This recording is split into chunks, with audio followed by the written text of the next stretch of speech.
अस्सलाम वालेकुम everyone. Welcome to my YouTube channel cyber security for all. ये मेरे चैनल की फ़र्स्ट यूट्यूब वीडियो है और इस चैनल को बनाने का मकसद ये है कि उन तमाम लोगों को साइबर सिक्योरिटी से अवेयर किया जाए या इंफॉर्मेशन सिक्योरिटी को सिखाया जाए जिनका आईटी बैकग्राउंड नहीं है। यानी कि ये चैनल बनाया गया है तमाम लोगों के लिए ताकि वो साइबर सिक्योरिटी को सीख सकें। बेशक उनको कंप्यूटर साइंस या कंप्यूटर टेक्नोलॉजी का बेसिक नॉलेज नहीं है।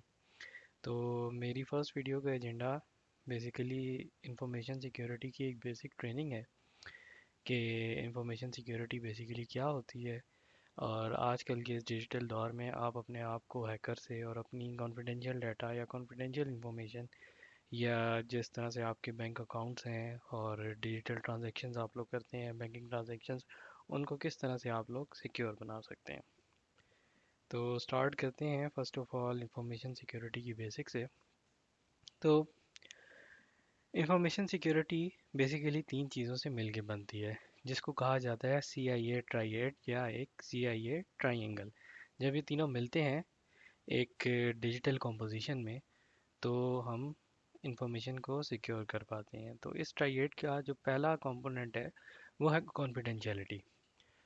कॉन्फिडेंशियलिटी जैसे कि नाम से जाहिर है, कॉन्फिडेंशियलिटी का मतलब है कि कोई भी इंफॉर्मेशन सिर्फ उसको एक्सेसिबल होगी जो बंदा उस इंफॉर्मेशन को एक्सेस करने का ऑथराइज होगा।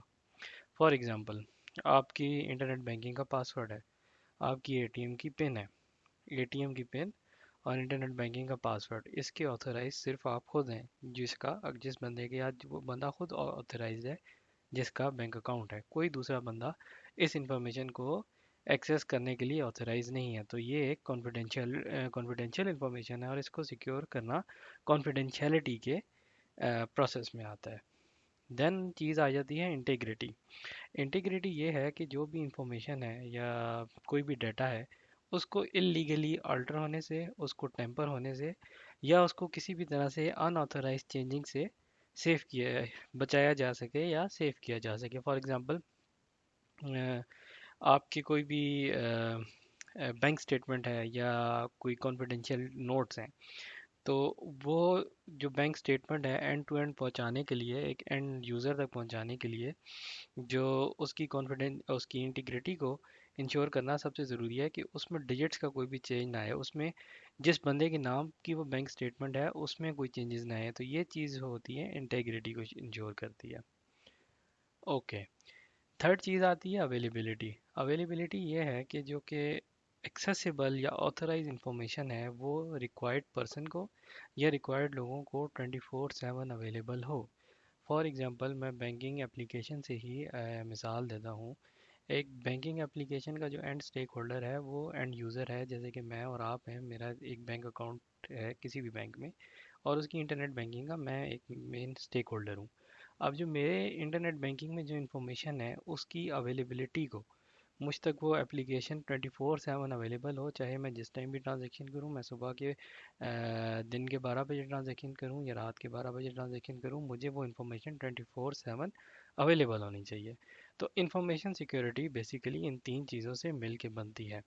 अब इसकी फर्दर आगे जितनी भी हम एक्सपेंशन कर लें, जो मेन किसी भी चीज़ का इंफॉर्मेशन सिक्योरिटी में कंसेप्ट होता है वो कॉन्फिडेंशियलिटी, इंटेग्रिटी और अवेलेबिलिटी को इंश्योर करते हुए किया जाता है।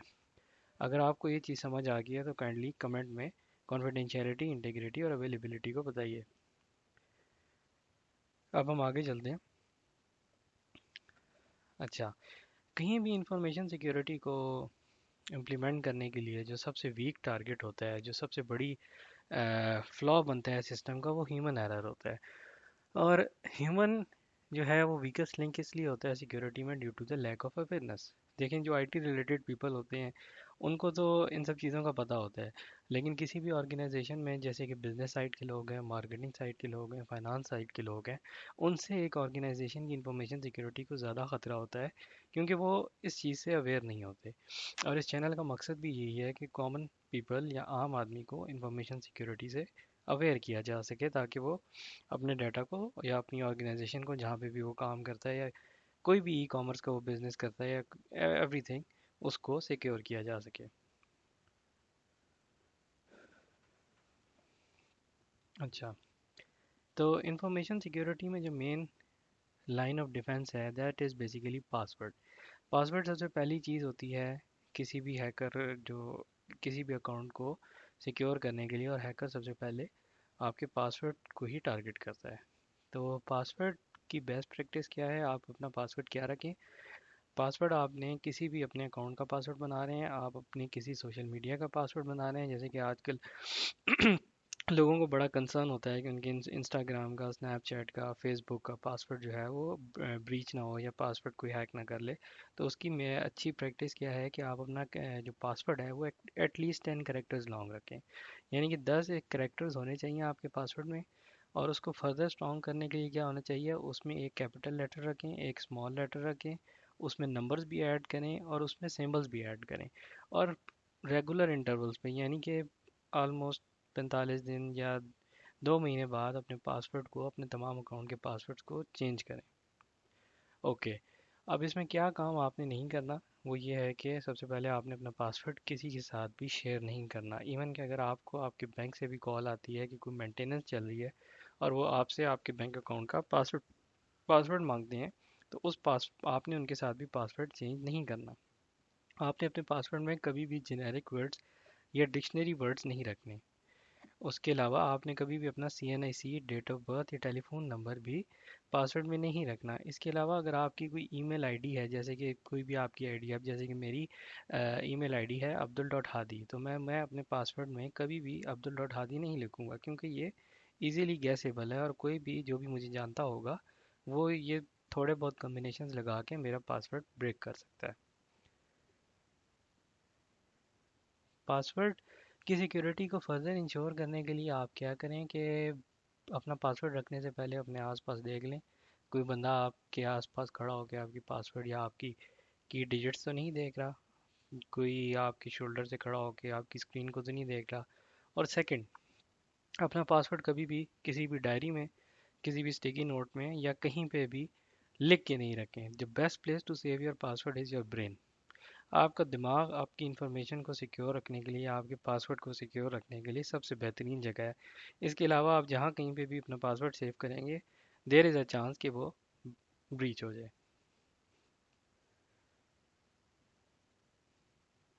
ओके, अब इंफॉर्मेशन को क्लासीफाई करना भी ज़रूरी है। इंफॉर्मेशन को सिक्योर करने के लिए हम उसको डिफरेंट लेवल्स में क्लासीफाई करते हैं। फॉर एग्जांपल, एक होती है कॉन्फिडेंशियल इंफॉर्मेशन। तो कॉन्फिडेंशियल इंफॉर्मेशन जो होती है वो हाईएस्ट लेवल ऑफ क्लासिफिकेशन है, यानी कि हाईएस्ट लेवल ऑफ क्लासिफिकेशन में जो कि किसी भी सूरत में कहीं पे भी जो है वो ब्रीच नहीं होनी चाहिए। तो हाईएस्ट लेवल ऑफ क्लासिफाइबल इंफॉर्मेशन में कौन सी इंफॉर्मेशन आ जाती है, personal identifiable information. Personal identifiable information ये होती है किसी भी इंडिविजुअल की वो इंफॉर्मेशन होती है जिससे उसकी पहचान हो सके। जैसे कि मेरी पर्सनल आइडेंटिफाइबल इंफॉर्मेशन क्या है, मेरा CNIC। मेरा CNIC किसी भी सूरत में डिस्क्लोज नहीं होना चाहिए अनटिल और unless there is a requirement.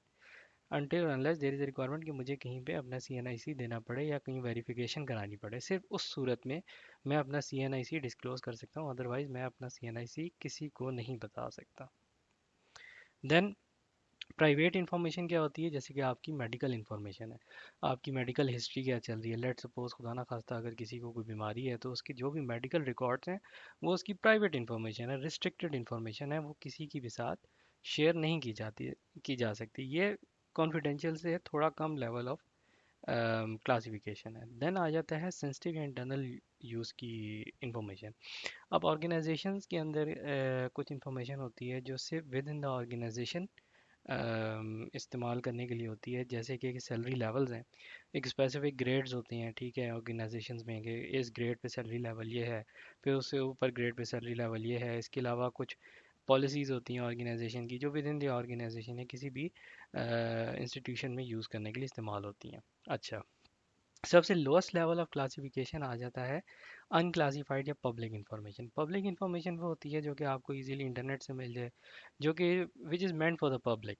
Public information वो है जो कि पब्लिक के लिए अनाउंस करने के लिए रखी गई है, जैसे कि मार्केटिंग कैंपेन में जो इन्फॉर्मेशन यूज़ हो रही है, या नॉर्मल कोई भी प्रोडक्ट की डिटेल्स हो गई, या किसी भी किस्म की पब्लिक इंफॉर्मेशन, उसको हम कहते हैं पब्लिकली अवेलेबल या अनक्लासिफाइड इंफॉर्मेशन। तो इंफॉर्मेशन के हमारे पास 4 क्लासिफिकेशन है। First of all is confidential, that is highly restricted और हाईली क्रिटिकल इन्फॉर्मेशन। देन हम हमारे पास आ जाती है private information, that is restricted but can be accessible to some individuals. उसके बाद हमारे पास आ जाती है सेंसिटिव इन्फॉर्मेशन जो कि इंटरनल यूज़ के लिए होती है। देन हमारे पास आ जाती है अनक्लासिफाइड या पब्लिक इन्फॉर्मेशन जो कि हम किसी के साथ भी शेयर कर सकते हैं।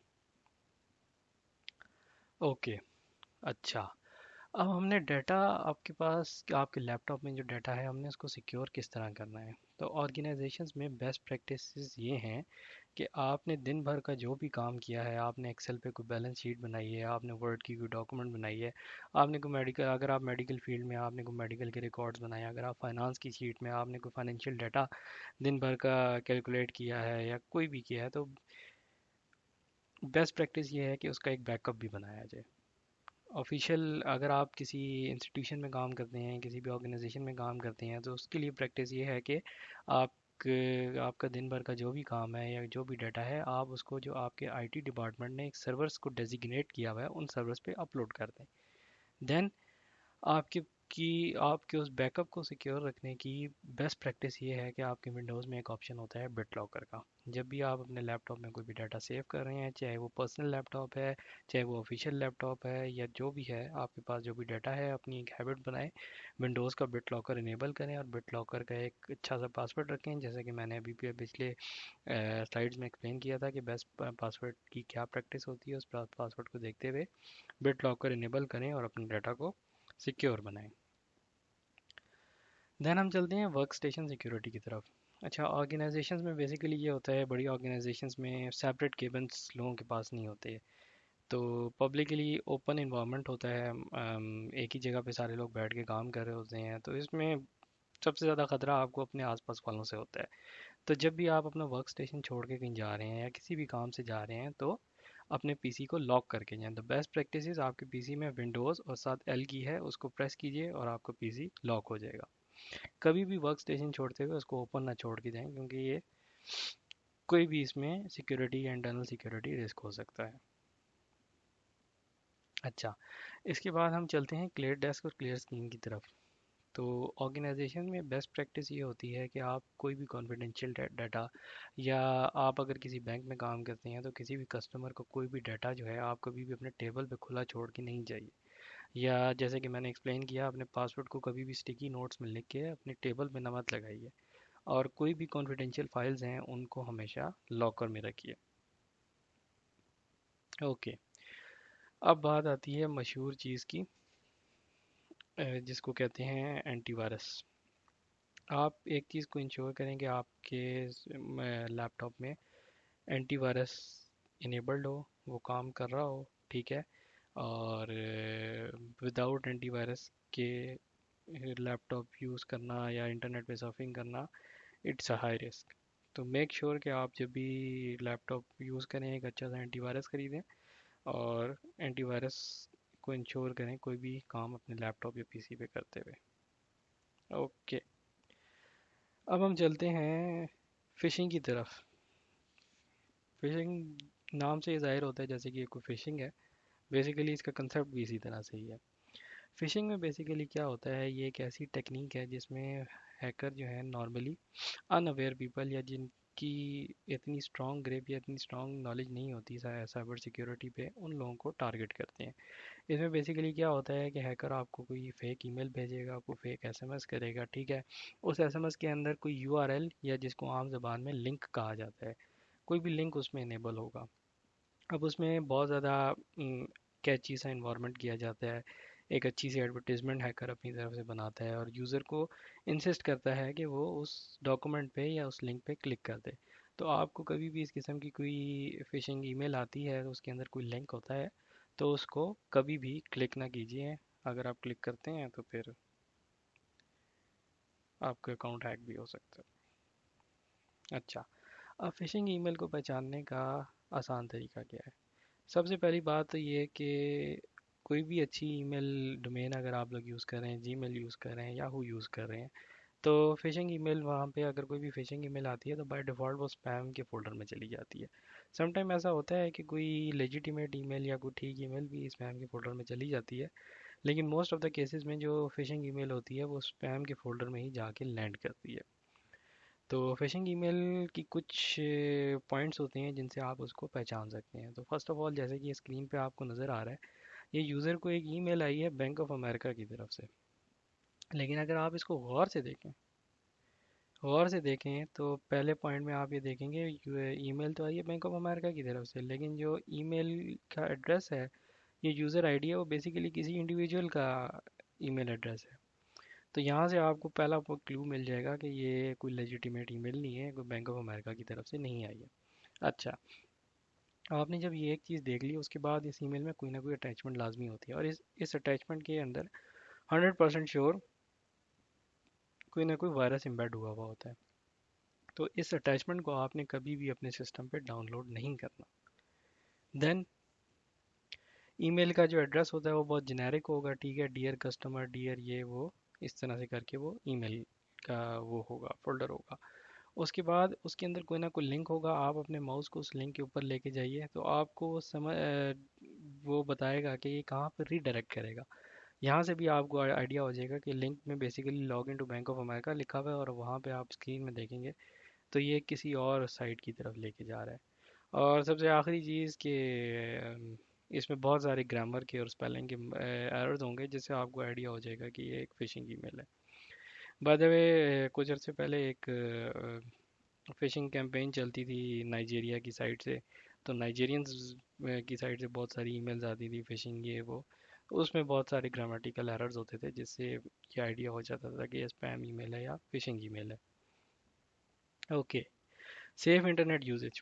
आपने इंटरनेट अपनी किसी भी ऑर्गेनाइजेशन में, अगर आप इंटरनेट का इस्तेमाल कर रहे हैं तो अपनी ऑर्गेनाइजेशन के जो डिफाइंड पॉलिसी है उसके मुताबिक सिर्फ इंटरनेट को इस्तेमाल कीजिए। कोई भी एड्स ना खोलिए, कोई अननेसेसरी वेबसाइट्स ना खोलिए, और हमेशा यूआरएल्स को चेक कीजिए बिफोर यूजेज ऑफ इंटरनेट।